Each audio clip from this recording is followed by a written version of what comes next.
We are back with another Age of Mythology Retold point of view. Today we're watching Kavoth against Spoeth. So this is just a random ladder game.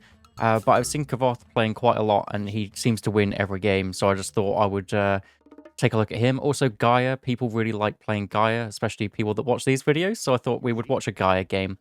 I'm also going to try and kind of swap around what gods we watch. I've got like a tally to mark off, so we're not just always watching like Egyptian mirrors or whatever. But we're starting off, we're seeing what Kavoth is going for. So he's gone for the Economic Guild.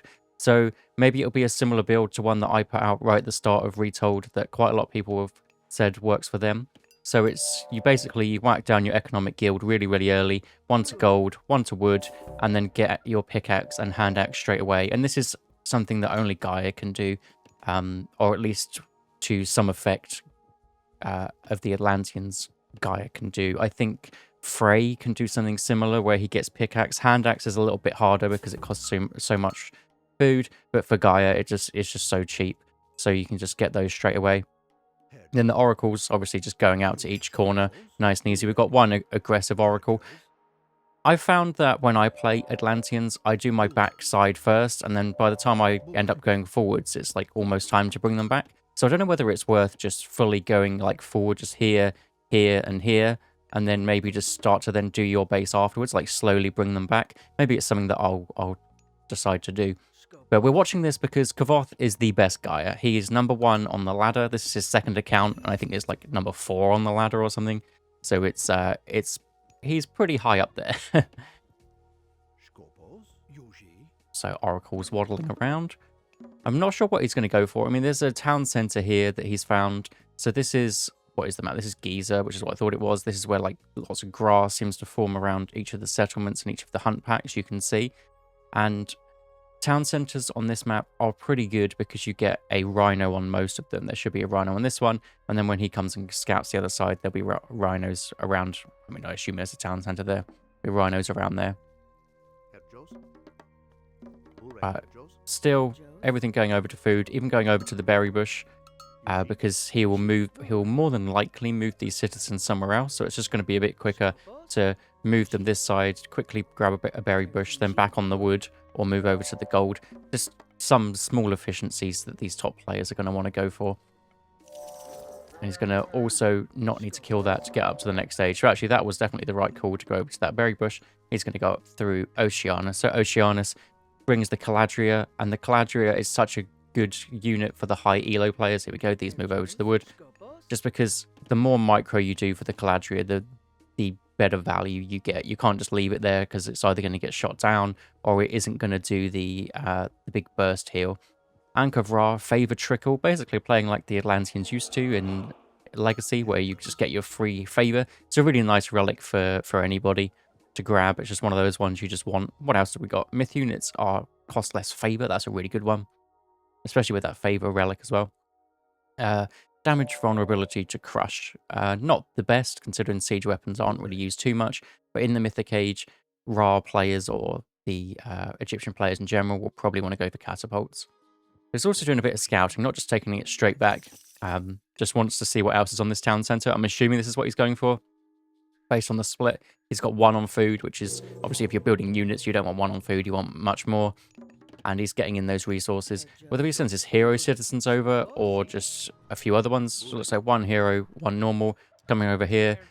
If the enemy player's gone through Ptar, so there could be a shifting sands onto it. So he wants to keep his hero close, which is absolutely what he's doing here, just in case a Wadget comes over. This guy can deal with the Wadget. It's also a cheeky priest here. This is a really sneaky priest. It's a shame we didn't get an obelisk up. Thing is, I think the obelisk would have had to been around here to actually see it. So unlucky there from Spoeth, but it's a really nice option. He saw that this town center was looking pretty good. Citizen coming over to deal with the priest as well. 1 priest on its own is not strong at all, and then a really nice ghost building there. Little economic guild down. Really cheap anyway, even though obviously you can just delete it. It'd be absolutely fine. Nice little snipe there, bringing over more units. And he's not built a single barracks yet, or military barracks or counter barracks. This is something that I've seen from how he likes to play. There was a shifting sands coming over. Just a Wadget and 5 Spearmen, but I think it's going to be a little bit too late. He might lose one. It's a really nice micro with the Caladria there. He might lose this one, but all the rest of them should be fine. Oh no, 2 are going down. Two villagers, but the town center goes up. He did lose a priest over there. 2 villagers for a town center. I mean, it depends how much you value the town center. I mean, what can this army do now? He can't harass this food because you'll just jump back in. On this side, he's got a really nice wood line. Gold mine here. You can easily stick a wall up here or another Gaia forest here even. But he's going for the safe Gaia forest this side because this rhino will eventually run out and he wants some food, some resources that are safe this side to go to. Unfortunately, the Wadgets are going to get some little chip damage in, but that's why the Gaia trees are here. So not a problem there. This gold mine is fine, and here we go. Here's the wall. Not actually a wall, but it is the counter barracks coming up. Oracles, they're not going to take as much damage as Spoeth was thinking there because of these 0.25 against heroes, and one of these will definitely go down, which is a really nice play for the Caladria slow and the extra heal on that Oracle. This unit is just so good. It's really hard to use. I'm not very good with it, but when you see these top players, it's such a high value unit. If you want to use this and you're not as skilled as these top players, then just build 2 or 3. And yes, you have to spend the extra resources on it, but if it gets shot at, you can just heal the other one, and you can kind of leave it on its own, and it will do something close to what these guys can do, but you'll just have to get a few more out. At least that's what I've found. But still, so there is one counter barracks. It was more used as a wall, but it looks like we're going in for pure Terma currently. So we've got Hero Terma coming out. Nice to make the heroes. Unfortunately, he's not Kronos or Aranos that can get that Valor, which makes you 3 heroes.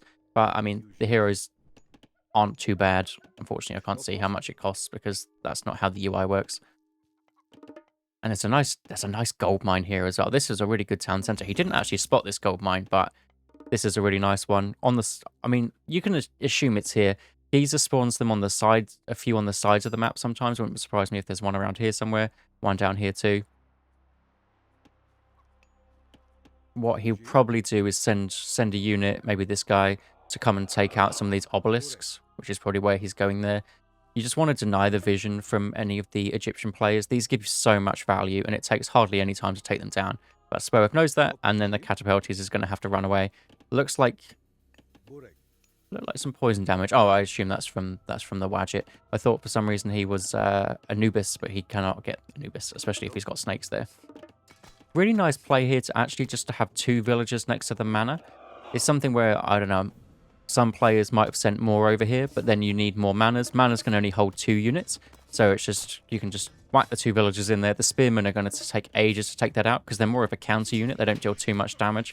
They're just more there to raid, be fast, and deal a little bit of damage, but they can sit in here for ages. And we don't know if the enemy player is 2 town centers or not. I'm assuming Kavoth knows by score or how many units he has out. You'd assume that he isn't, just because there's so many units here. And a bit of a carnivore there to snipe down the end of that Wadget.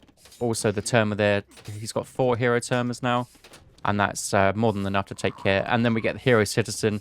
These Wadgets thought they were safe, sat in the corner, but hero citizens still deal 3 times damage, plus 14 hack damage a second. It's pretty good. Looks like he's stolen a relic there. I couldn't see what that one was. Spearmen do get bonus damage against the Terma, because Terma count as cavalry, so they're not a bad unit to go against them, to be honest. Slingers and Spearmen are a good comp to go. The only thing is, though, especially on this Lush, these guys are so fast, especially the hero. 6.7 speed, just because he has that upgrade. And, of course, the UI is bugged. It's the upgrade that comes out of the temple. It's here. It makes your units faster when they're on the Lush. So these don't normally have 6.7 speed if he was to move onto the sand. But with these Gaia buildings, with the town center, with the manors and the economic guilds, they're just so quick. And he'll be able to snipe these down, especially with the slows. He's still got a few heroes here. He's still got the 4 heroes. Can try and maybe 2 or 3 shot this with the 4 heroes. Wadgets are very glass cannon. Oh, two shot them with the rest of them as well. Some of these top players with their micro on the Termas is just crazy.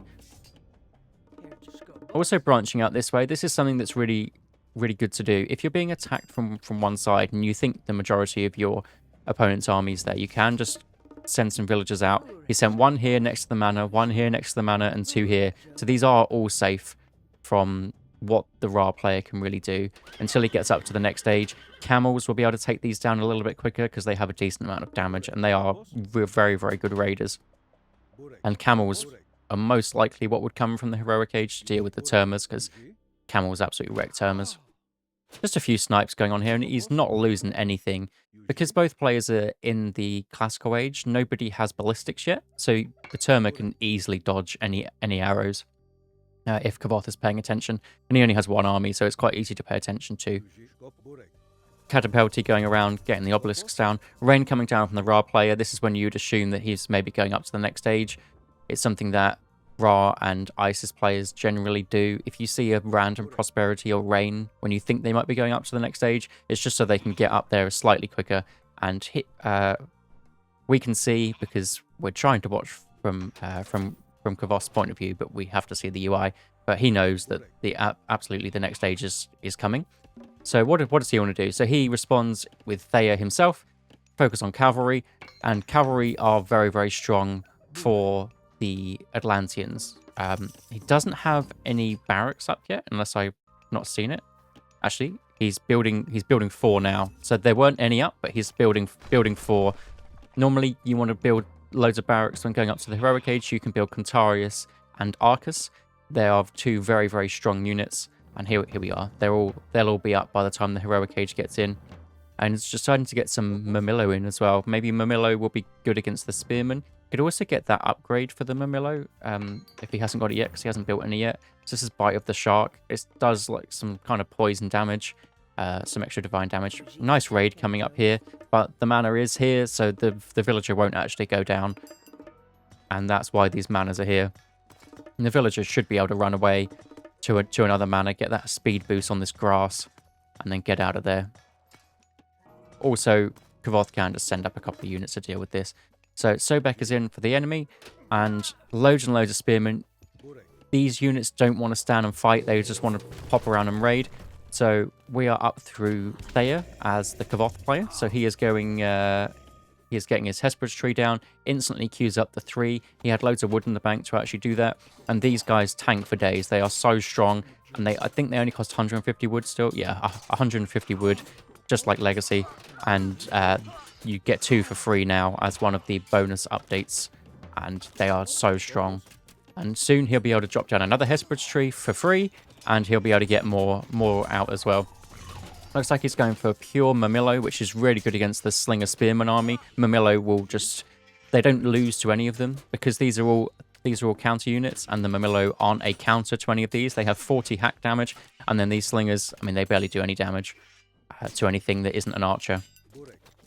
So we're running back here, running back so the Caladria can do a little bit of defending. Loads of manas coming up. Wouldn't surprise me if another mana got deleted, so he could actually put more down here. Maybe this is what happened. He was at 4 manas and he deleted one somewhere else, and he absolutely did. This is just another thing that someone like Kavoth is definitely going to do, and trying to block these units in, getting some free kills. Palace coming up, but he does have to worry because there are priests here. There's probably an obelisk that was going to spot this palace, and a huge locust swarm coming in to deal with the villagers. But the manas are here. Unfortunately, you can only fit 2 in there, but all the units get out, and no villagers actually go down. Just a few units here. All villagers need to, yeah. You just need to basically, if you want to do this, you just need to spam eject on your mana, and everything should kind of run in and then run out. But if you mistime it, then your villagers will just awkwardly stand there, and it isn't nice. But loads of Mamillos, heavy infantry. Heavy infantry is such a huge power spike, and they will carve up these spearmen very easily. But we still do have a lot of Terma in. 9 Dryads in, and there probably isn't enough priests to deal with this. I mean, these are Ra priests, so they're not Isis or Set priests that can go through Nepthys and get that bonus damage against the myth units. And there's also some Phalian birds to deal with. These guys need to run away. Unfortunately going to lose one. The micro for those is if you run them backwards, the priests will still hit, even if they don't have ballistics yet. If you run onto the left or the right, you're more likely to dodge an arrow. Just something to bear in mind. Double Migdor coming up here, so this will be nice and defended for Sporeth, but There's no Pharaoh on this, so it will take a while to get up. And Kavath is definitely making the most of that. Termers are going to be so annoying to just constantly hit these villagers. As you can see, at this point in the game, they don't do that much damage because he probably has Skin of the Rhino and the other upgrade, Survival Equipment and Skin of the Rhino. So these raids, or the Terma raids, won't be as strong because these are some tanky villagers now, and Terma barely do any damage. But there aren't enough units here to actually push off the gold mine, or push the units off that are pushing them off the gold mine. And it looks like Kavoth might run away with this one here, unless Swereft has another gold mine somewhere and another couple of Mictors somewhere else. Unlikely. There is a gold mine here, but Kavoth rightly has already spotted it. He searched for one, knowing that he just needs to deny gold, and it'll probably win him the game. And just needs to stop the units mining gold here and make sure that any unit that pops out, he just takes out really, really quickly. And that is it. That is a Kavoth win. And this is how, this is how to play against Ra. Swereft is a really, really good player. He's from the old game, and really, really well played by Kavoth there. I mean, he's one of these players that kind of min defends. Like he didn't have a barracks or a counter barracks for ages, and still managed to get away with just a Caladria and this Hero Oracle, which is pretty crazy. I just want to look at the post game because I know people like post games, but we just want to see all resources collected. This is what makes Gaia good. The resources collected is just ahead for the whole thing. Was there a settlement? Oh, there was a later settlement from Moose. That's me. I definitely wasn't playing. Anyway, hope you enjoyed this one, and I'll see you in the next one.